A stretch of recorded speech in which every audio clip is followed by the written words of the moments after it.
Jangan lupa subscribe YouTube channel Metro TV News dan jangan lupa nyalakan notifikasinya.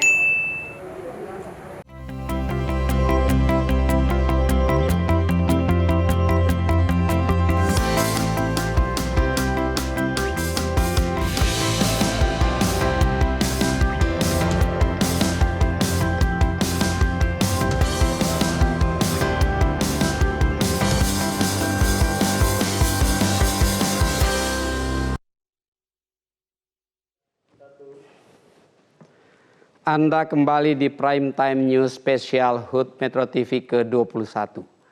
Kali ini bersama saya, Menteri Komunikasi dan Informatika Republik Indonesia, Johnny G. Plate. Presiden Joko Widodo menghadiri Rapat Koordinasi Nasional dan Anugerah Layanan Investasi tahun 2021. Dalam pidatonya, Presiden menekankan bahwa pengendalian pandemi COVID-19 merupakan kunci kebangkitan ekonomi di masa depan. Dalam pidatonya, Presiden menekankan bahwa investasi adalah jangkar pemulihan ekonomi. Peningkatan investasi akan meningkatkan juga ekonomi dan lapangan kerja. Presiden juga mengingatkan masih ada dana sebesar 226 triliun rupiah yang belum terserap oleh pemerintah daerah. Karena itu, Presiden meminta agar dana tersebut direalisasikan secepatnya. Bupati dan wali kota, serta saya harus ngomong apa adanya. Para gubernur, para bupati dan para wali kota,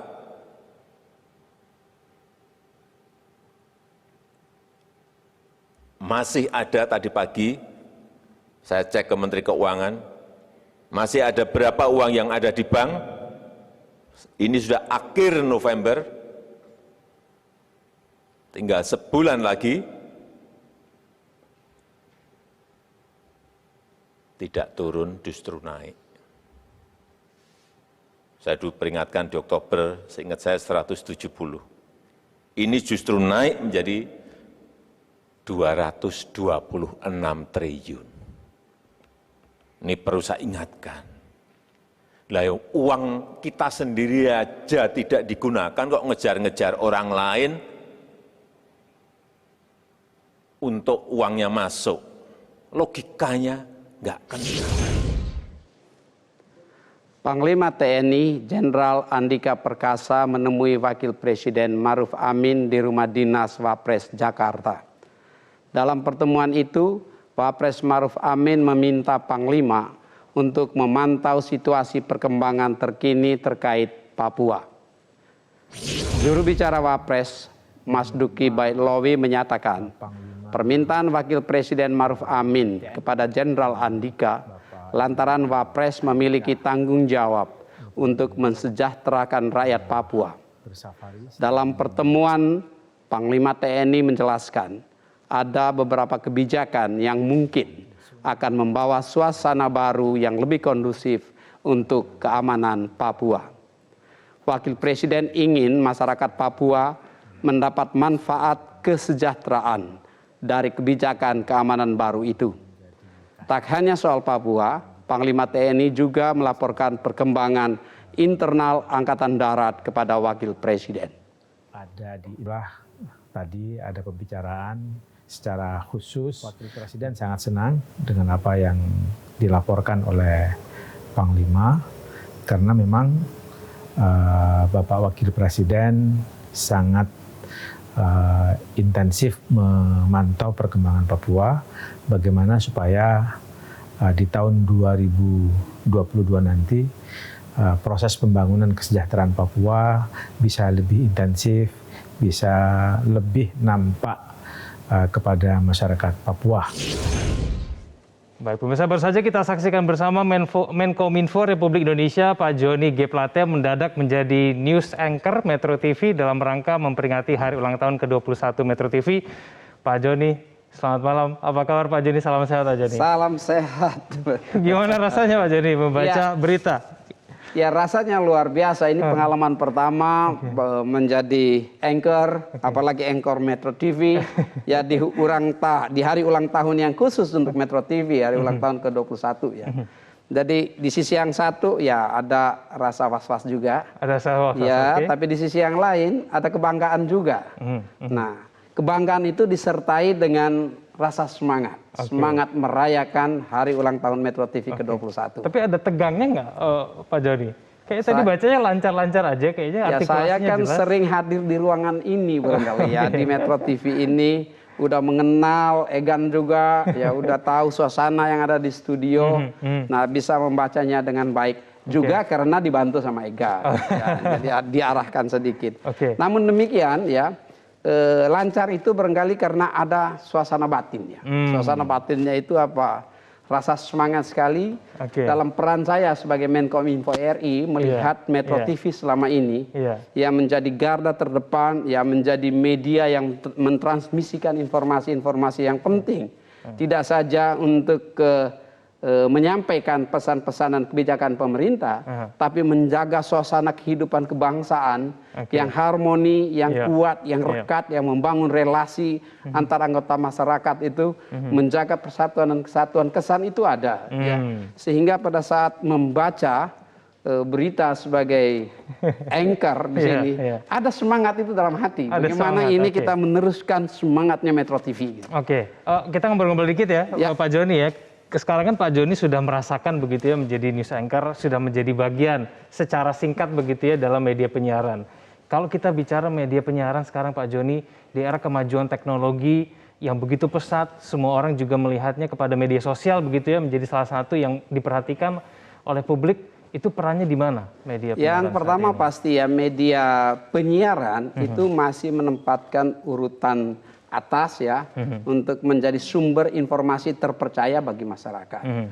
Tetapi disrupsi teknologi ini ya menuntut sekali agar inovasi dan kreasi-kreasi media-media khususnya media mainstream termasuk media penyiaran ya dalam rangka untuk apa? Menghadapi media-media baru ya over the top misalnya.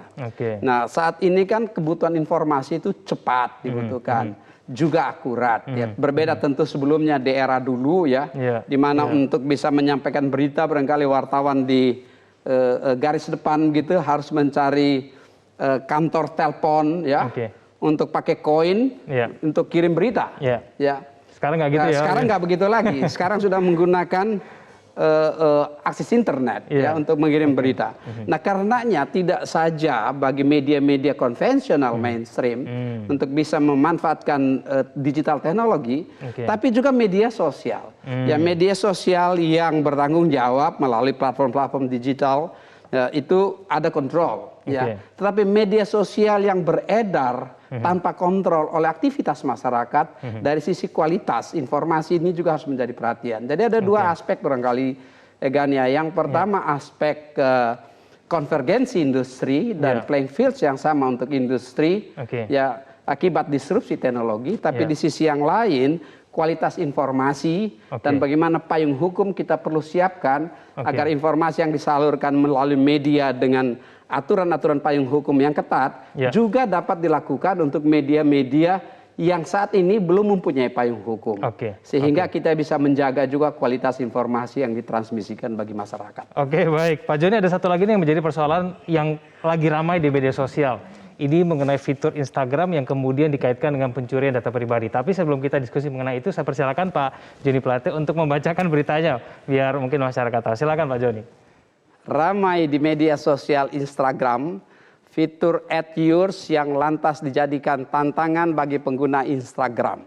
Namun sayangnya fitur tersebut dikhawatirkan memicu celah kebocoran data di internet. Fitur baru yang diharapkan Instagram awal bulan November tahun 2021 ini sempat booming karena memungkinkan pengguna mengajak rekan dan keluarga di jejaring sosial untuk memberi tanggapan sesuai pertanyaan yang diinginkan.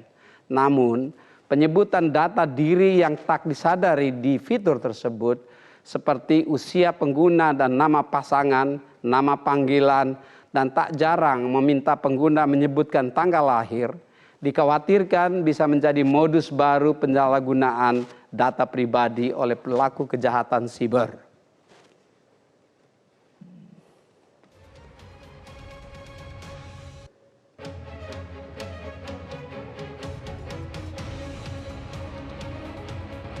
Oke, luar biasa Pak Joni, membacanya masih sangat tenang ya, artikulasinya sangat jelas yang memuji. Pak Joni, kita mau komentar sedikit mengenai berita yang dibacakan oleh Pak Joni tadi. Jadi memang beberapa waktu ini Instagram ramai Pak Joni, mungkin Pak Joni juga sudah memperhatikan ya. Jadi ada fitur di Instagram yang kemudian mengajak orang-orang mencantumkan data pribadi. Dan kemudian ini dikaitkan dengan pencurian data pribadi. Nah ini bagaimana nih Pak Joni melihat kemudian fitur-fitur di Instagram saja mungkin dimanfaatkan orang-orang yang mungkin punya niatan jelek, ujungnya untuk mencuri data pribadi. Bagaimana? Betul Egan, ada dua hal yang harus diperhatikan di ruang digital ya. Yang pertama yang harus kita waspadai itu adanya serangan siber. Ya, serangan siber itu dilakukan banyak kali adalah yang berkaitan dengan unethical hackers ya, orang atau illegal hacking gitu ya. Itu kita butuhkan untuk mengatasinya dengan cara apa? Teknologi security dan enkripsi itu harus selalu kita tingkatkan. Ya, mempunyai kemampuan sumber daya atau talenta teknologi security yang kuat ya oleh penyelenggara sistem elektronik. Dan yang ketiga adalah apa? Tata kelola data dan manajemen security, teknologi security yang ada di penyelenggara sistem elektronik itu juga harus ditingkatkan. Itu satu adalah serangan cyber karena itu berlangsung setiap detik ya. Jadi harus berhati-hati. Kebocoran data bisa juga melalui serangan cyber begitu ya. Yang kedua adalah pemahaman masyarakat ya yang berkaitan dengan kebocoran data pribadi. Nah, itu kita perlu selalu yang pertama menjaga agar kita menggunakan one time password ya, mengganti terus ya sehingga data kita terjaga. Nah, yang kedua adalah jangan mudah terpancing untuk menyampaikan data pribadi. Ya, secara khusus adalah yang berkait dengan identitas. Dalam hal ini nomor NIK, di dalamnya itu terdaftar data pribadi yang spesifik ya, pun data pribadi yang general, yang umum. Jadi kita harus selalu menjaga agar data pribadi kita sampaikan kepada pihak yang lain dengan penuh tanggung jawab.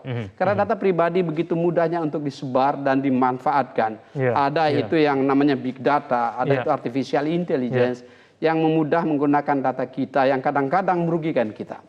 Ya, sehingga apa yang terjadi di Instagram itu harus diwaspadai oleh masyarakat.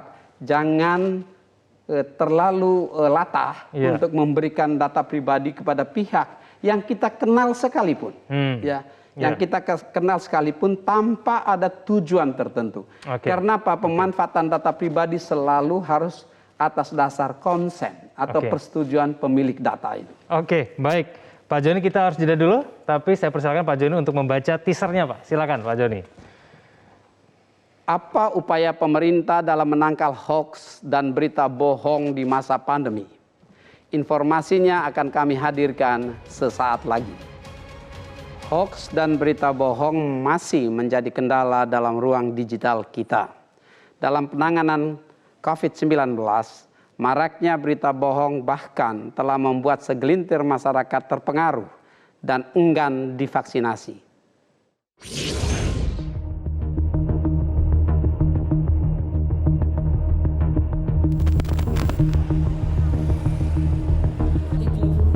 Kementerian Komunikasi dan Informatika mengambil tindakan tegas berupa pemutusan akses terhadap konten hoax di dunia maya. Pemutusan akses tersebut terkait dengan penyebaran berita bohong terkait pandemi COVID-19. Juru bicara Kementerian Kominfo Dedi Permadi menyatakan, informasi yang tidak benar atau hoax tentang COVID-19 telah berdampak negatif bagi masyarakat. Contohnya, informasi yang menyatakan bahwa COVID tidak nyata telah membuat orang yang seharusnya dibawa ke rumah sakit malah meninggal dunia. Begitu pula dengan hoax tentang keamanan dan kehalalan vaksin COVID-19. Akibat beredarnya informasi yang keliru, kemudian muncul segelintir warga yang menolak divaksinasi. Padahal vaksinasi penting untuk mencapai kekebalan komunitas dan membentengi diri dari virus COVID-19. Sendiri kita juga kerap mendengar kabar duka hilangnya nyawa seseorang yang terkena COVID-19 karena percaya bahwa COVID-19 itu tidak nyata. Untuk isu hoax vaksinasi COVID-19, terdapat sebanyak 390 isu pada 2.425 unggahan media sosial dengan persebaran terbanyak pada Facebook sejumlah 2.233. Pemutusan akses telah dilakukan terhadap 2.425 unggahan tersebut. Selain pemutusan akses konten hoax, pemerintah juga melakukan penegakan hukum terhadap pelaku penyebaran berita bohong. Para pelaku dengan sengaja menyebarkan informasi tidak benar yang berdampak negatif terhadap upaya pengendalian pandemi COVID-19 dapat dikenakan jerat Undang-Undang ITE. Selain itu, peran serta masyarakat dan komunitas juga diperlukan untuk mengkampanyekan protokol kesehatan serta mempercepat laju vaksinasi. Dari Jakarta, Tim Liputan Metro TV. Kembali lagi bersama kami di Prime Time News. Pemirsa, bersama saya Kevin Degan dan rekan presenter saya, Pak Joni G. Plate. Pak Joni, kita berbicara mengenai hoax nih Pak Joni. Pak Joni, perang melawan hoax itu seperti tidak ada hentinya begitu ya. Selalu ada begitu dan ada beberapa orang yang memang memproduksi itu secara sengaja begitu Pak Joni. Dengan kondisi pandemi COVID-19 yang bisa kita katakan mereda pada saat ini, apakah hoax itu masih menjadi ancaman Pak? Hoax itu akan terus menjadi ancaman, ya. Karena apa? Karena hoax itu adalah cara berpikir. Ya, kita perlu mengatasi perubahan cara berpikir masyarakat. Nah, inilah ya gerakan merubah mindset ini penting, khususnya terkait dengan hoax. Kita saat ini masuk ke era akselerasi transformasi digital. Kita membangun ekosistem digital untuk manfaat bagi negara, bagi bangsa, bagi rakyat. Tapi di saat yang sama ada tantangan yang besar. Tantangan yang besar adalah disinformasi, hoax, misinformasi, ya, atau infodemik, ya. Nah, mengatasinya ini harus menjadi kerja kolaborasi, ya, seluruh instrumen dan elemen bangsa yang kita kenal dengan pentahelix, ya. Nah, Kominfo sendiri mengambil langkah-langkah dari yang paling hulu, ya, yang paling dasar, yaitu melakukan gerakan nasional literasi digital. Ya, di dalamnya itu termasuk kurikulum yang menyangkut kecakapan digital, etika digital, keamanan digital, dan budaya digital. Nah, ini maksudnya salah satu, ya, di samping mengajak masyarakat untuk onboarding dan memanfaatkan ruang digital untuk ekonomi, juga untuk penanggulangan hoax.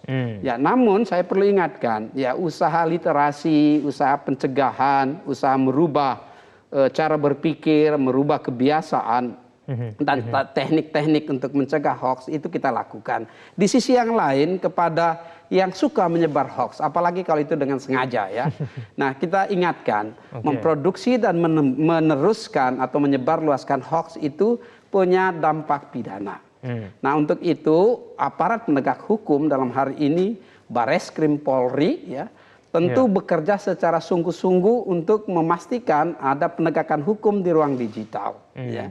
Nah, yang terkait dengan COVID aja misalnya, ya, ada 104 ya orang yang ditersangkakan karena menyebarkan hoax yang berkaitan dengan pandemi COVID-19, yang berkaitan dengan vaksinasi, ya, yang berkaitan dengan PPKM, itu ada, ya, ada penegakan hukumnya.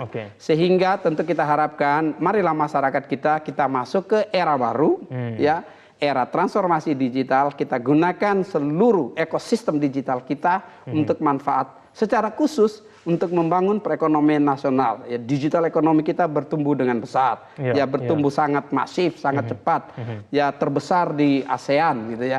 Kita manfaatkan untuk hal-hal yang positif. Nah, di sisi yang lain, secara bersama-sama biasakan diri, ya, untuk apa?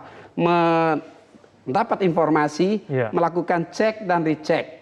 Nah, kadangkala informasi yang terlalu hebat, terlalu membuat kita tergetar, ya, too good to be true, ya, itu terlalu luar biasa untuk bisa dipercaya sebagai kebenaran. Langsung diteruskan dulu, gitu, jangan diteruskan, diperiksa dulu, ya, diperbaiki dulu. Karena apa? Kita mempunyai perangkat-perangkat digital ini harus kita gunakan secara cerdas, secara cermat, dan bermanfaat bagi kepentingan diri kita, lingkungan kita, keluarga kita, masyarakat kita, dan kepentingan negara serta bangsa kita. Pak Joni, ini mungkin masih beberapa tahun lagi ya menuju tahun 2024, tahun politik begitu ya. Tapi kemudian rasanya itu suasananya sudah mulai terasa di tahun ini nih Pak Joni. Dan biasanya menjelang tahun politik itu hoax-nya akan ramai lagi. Kalau misalnya kemarin hoax-nya lebih banyak seputar pandemi COVID-19, dikhawatirkan nanti hoax-nya akan menuju ke politik di tahun 2024 nih Pak Joni.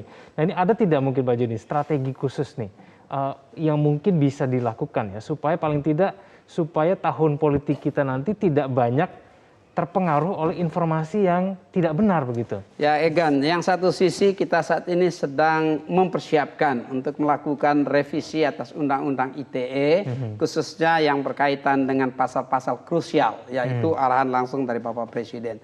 Mudah-mudahan sebentar lagi bisa disampaikan ke DPR untuk diproses. Yang mana di situ memang ditegaskan betul untuk mengedepankan restoratif justice. Ya. Tetapi kalau itu kita lakukan tidak dengan serta-merta membiarkan ruang digital kita ini digunakan secara salah. Kita sebentar lagi akan memasuki tahun yang luar biasa tahun depan. Tahun depan itu Indonesia adalah ketua ya G20 ya, presidensi G20 itu ada di Bapak Presiden. Indonesia akan menyelenggarakan keketuaannya. Diharapkan kita sukses baik dari sisi substansi maupun penyelenggaraannya. Tantangannya adalah apa? Tahun depan juga ada agenda-agenda besar, termasuk agenda awalnya agenda sirkulasi demokrasi kita. Yang mulai persiapan menuju pemilihan umum, pemilihan presiden dan pilkada di tahun 2024 ya. Nah, di situasi politik seperti itu saya kira kita sudah punya pengalaman. Masyarakat Indonesia sudah punya pengalaman. Betapa besar ruginya apabila sirkulasi demokrasi yang tujuannya baik untuk mencari dan menghasilkan pemimpin kita gunakan dengan cara-cara kontraproduktif. Ya, mari kita jaga sama-sama. Kominfo akan terus menjalankan fungsinya untuk menjaga ruang digital yang bersih ya, termasuk dari hoax dan berita bohong, post-truth-nya politik ya, melalui peralatan yang kami miliki, melalui koordinasi dan kerjasama dengan platform-platform media sosial ya, dengan perusahaan-perusahaan teknologi global. Nah, di sisi yang lain aparat penegak hukum juga akan menjaga ruang digital kita melalui penegakan hukum yang adil ya, tetapi ya partisipasi masyarakat. Nah, disinilah pentingnya calon pemimpin. Calon pemimpin yang memberikan arahan ya kepada seluruh pendukungnya agar kontestasi dalam rangka sirkulasi demokrasi di tahun politik ya betul-betul mampu kita tingkatkan kualitas demokrasi kita dengan mencegah jangan ya menggunakan hoax, disinformasi untuk kepentingan politik karena itu merugikan kita sebagai bangsa. Oke, baik, itu harapan kita bersama Pak Joni. Terima kasih telah hadir bersama kami pada malam hari ini di Prime Time News. Semoga kemudian diskusi kita pada hari ini betul-betul dijalankan, tidak ada hoax lagi. Semoga kemudian semua orang juga tetap melakukan recheck apabila mendapatkan informasi. Pak Joni, terima kasih telah menjadi news anchor Metro TV untuk saat meringankan beban saya pada malam hari ini. Terima kasih Egan, ini pengalaman yang luar biasa sekaligus sekali lagi ya Dirgahayu Metro TV, selamat ulang tahun ke-21. Terima kasih Pak Joni, salam sehat, selamat malam.